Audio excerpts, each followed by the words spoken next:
अस्सलाम वालेकुम दोस्तों। कैसे हैं? उम्मीद है आप सब दोस्त ठीक ठाक होंगे। अल्लाह पाक आप सबको सेहत और तंदुरुस्ती दे, आप जहाँ पे भी हैं। तो दोस्तों, आज मैं आपसे बात करूंगा कि क्या अगर आपके पास यूरोप का विजिट वीज़ा है तो क्या आपको उसी कंट्री में पहले एंट्री देना पड़ेगी जहां का आपके पास वीज़ा है, या आप किसी भी यूरोप के जो शेंगन जोन में आता है कि आप वहां पे पहले एंटर हो सकते हैं। तो आज इसी के बारे में मैं आपसे बात करूंगा। तो दोस्तों, वीडियो शुरू करने से पहले दोस्तों से रिक्वेस्ट है, अगर वीडियो पसंद आए तो वीडियो को लाइक और शेयर ज़रूर किया करें, और दोस्तों के साथ शेयर भी किया करें ताकि दोस्तों की हेल्प हो जाए। तो सबसे पहले हमारे जो भाई दोस्त मोस्टली जो इंडिया पाकिस्तान से हैं, जो विजिट वीज़ा लेके आके यूरोप में अपने अच्छे मुस्तकबिल के लिए आते हैं, तो कोई जहाँ पे जिसका कोई जानने वाला हो वहाँ पे जाना चाहता है। लेकिन हमारे बहुत सारे दोस्त जो ऐसे हैं वो देखते हैं कि आपके कंट्री में कौन सा कंट्री जो है थोड़ा विजिट वीज़ा थोड़ा जो है वो इजी दे देता है, यानी उनकी रिक्वायरमेंट्स थोड़ी सी नॉर्मल होती हैं। तो दोस्त कोशिश करते हैं कि उसी कंट्री का वीज़ा अप्लाई करें जहाँ का वीज़ा उनको उनके कंट्री से इजीली मिल जाए। लेकिन वो वहाँ पे जाना नहीं चाहते, वो वहाँ पे जाना चाहते हैं जहाँ पे उनका कोई जानने वाला है यहाँ, या अगर जहाँ पे डॉक्यूमेंट थोड़े से इजी बन जाते हैं। जैसे बहुत सारे दोस्त हमारे भाई जो हैं वो पुर्तगाल जाते हैं, तो उनकी कोशिश होती है कि वो पुर्तगाल जाएं। अब बहुत सारे दोस्त क्या करते हैं, फॉर एग्जांपल अगर आपने अपने कंट्री से छोटे कंट्री का वीज़ा लिया, क्योंकि आपको पता है मोस्टली छोटे कंट्री थोड़ा वीज़ा ईजी देते हैं। फॉर एग्जांपल आपने अगर एस्तोनिया का वीज़ा लिया है, तो फिर एस्तोनिया से आपको पुर्तगाल जाने में बहुत सारी प्रॉब्लम होती है, आपकी बहुत सारी टिकट्स ज़ाया हो जाती हैं। इस वजह से दोस्त पूछते थे बहुत सारे कि क्या हम अगर हमारे पास एस्तोनिया का विजिट वीज़ा है तो क्या हम डायरेक्ट पुर्तगाल जा सकते हैं या नहीं। बारे में काफ़ी सारे दोस्त पूछते थे। तो आज मैंने सोचा आपको इसके बारे में क्लियर बता दिया जाए कि आप क्या जा सकते हैं या नहीं। तो दोस्तों, बिल्कुल अगर आपके पास किसी भी यूरोप का शेंगन वीज़ा है और आप फॉर एग्जांपल एस्तोनिया का वीज़ा है, तो आप डायरेक्ट पुर्तगाल जा सकते हैं। इसमें कोई इस तरह की बात नहीं है कि अगर आपके पास एस्तोनिया का वीज़ा है तो आपको पहले एस्तोनिया में ही एंट्री करनी पड़ेगी, ऐसी कोई बात नहीं है।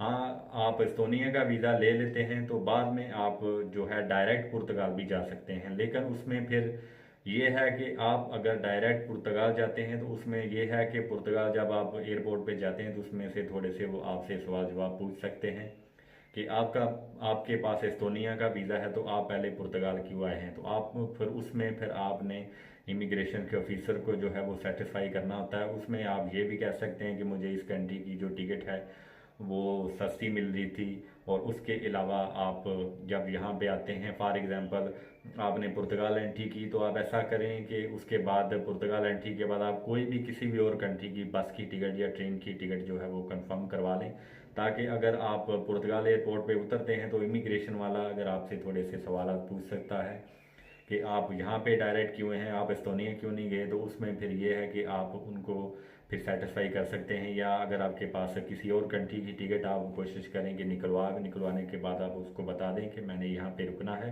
क्योंकि मुझे यहाँ की टिकट थोड़ी सस्ती मिल रही थी, दूसरे कंट्री की महंगी थी, इसलिए मैं यहाँ रुकूंगा, यहाँ से ये मेरी टिकट है, मैं फलां कंट्री जाऊँगा, फिर यहाँ से फलां कंट्री जाऊँगा। तो इस तरह फिर आप उसको सेटिस्फाई करके, अगर बहुत सारे दोस्त आपको पता है कि पुर्तगाल पेपर के सिलसिले में जाते हैं क्योंकि वहाँ पे आपको लीगल एंट्री करनी पड़ती है, तो लीगल एंट्री में बस वे यही होता है कि आप डायरेक्ट उस कंट्री में जाएं। तो काफ़ी सारे दोस्त मुझसे पूछते थे कि सर क्या हम डायरेक्ट किसी और कंट्री में जा सकते हैं जहाँ का हमारे पास वीज़ा अगर नहीं है। तो बिल्कुल भाइयों दोस्तों, आप जा सकते हैं, लेकिन जैसे मैंने आपको बताया कि उसके लिए फिर आपको यही करना पड़ेगा कि आपको जो इमिग्रेशन का ऑफिसर है उसको सेटिस्फाई करना पड़ेगा कि क्यों हम डायरेक्ट पुर्तगाल में आए हैं। या अगर आप पुर्तगाल नहीं किसी और कंट्री में भी डायरेक्ट जाना चाहते हैं, तो आपने फिर अगर इमिग्रेशन का ऑफिसर आपसे कोई सवाल पूछता है तो आप फिर उसको सेटिस्फाई करके बिल्कुल आप जा सकते हैं। लेकिन कानून के मुताबिक इस तरह की कोई शिक नहीं है कि आपके पास जिस यूरोप के कंट्री का वीज़ा है आपको लाजमी वहाँ पे ही जाना पड़ेगा। हाँ, अगर एक बात है कि अगर आपके पास एस्तोनिया का वीज़ा है, आप पुर्तगाल जाते हैं, तो आपको एस्तोनिया जहाँ जिसकी एम्बेसी ने आपको वीज़ा इशू किया है, आपको एक काम वहाँ से लाजमी करना पड़ेगा, या आपको वहाँ पे एंटर होना पड़ेगा या आपको वहाँ से एग्जिट होना पड़ेगा। फॉर एग्जांपल अगर आपने एस्तोनिया का वीज़ा लिया, आप डायरेक्ट पुर्तगाल चले गए, तो आप एंट्री कर सकते हैं। कानून के मुताबिक इस तरह की कोई शर्त नहीं है कि आपको एस्टोनिया ही पहले एंटर होना पड़ेगा, लेकिन जैसे मैंने आपको बताया कि आपको एक काम लाजमी करना है, या आपको एस्टोनिया में एंटर होना पड़ेगा या आपको वहाँ से आउट होना पड़ेगा। तो आप ऐसे कर सकते हैं कि एंटर आप पुर्तगाल या जहाँ पे भी आप एंटर होना चाहे आप एंटर हो सकते हैं कानून के मुताबिक, लेकिन फिर आपको जो एग्ज़िट है, एग्ज़िट की जो स्टैंप है पासपोर्ट पे, वो आपको एस्टोनिया से ही लगवानी पड़ती है। तो इसमें आपको एक काम जैसे मैंने बताया आपको करना पड़ेगा, या आपको वहाँ से एंटर होना पड़ेगा या आपको वहाँ से आउट होना पड़ेगा।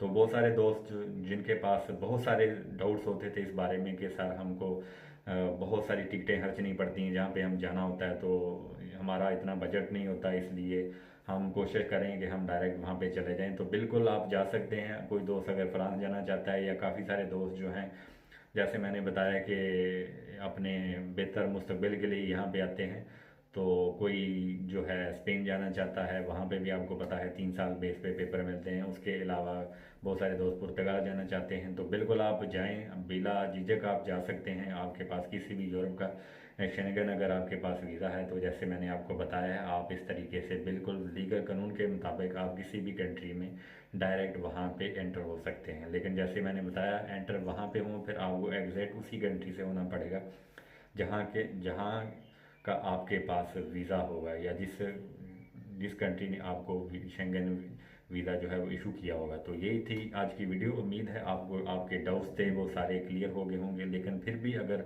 किसी मेरे भाई को कोई डाउट्स हो तो मुझे नीचे कमेंट्स बॉक्स में पूछ सकता है। मैं कोशिश करूँगा जल्दी से जल्दी आपका रिप्लाई करूँ। वैसे तो नॉर्मली जो भी दोस्त भाई मेरी वीडियो देखते हैं सबको पता होगा कि मैं कोशिश करता हूँ, मैं सबको रिप्लाई करता हूँ। तो कोशिश करूँगा जितनी जल्दी से जल्दी हो आपका रिप्लाई करूँ और आपकी बेहतर से रहनुमाई कर दूँ। लेकिन फिर भी अगर आपको कोई ये डाउट रह गया तो आप मुझसे पूछ सकते हैं, मैं इंशाल्लाह उसका ज़रूर आपको जवाब दूंगा।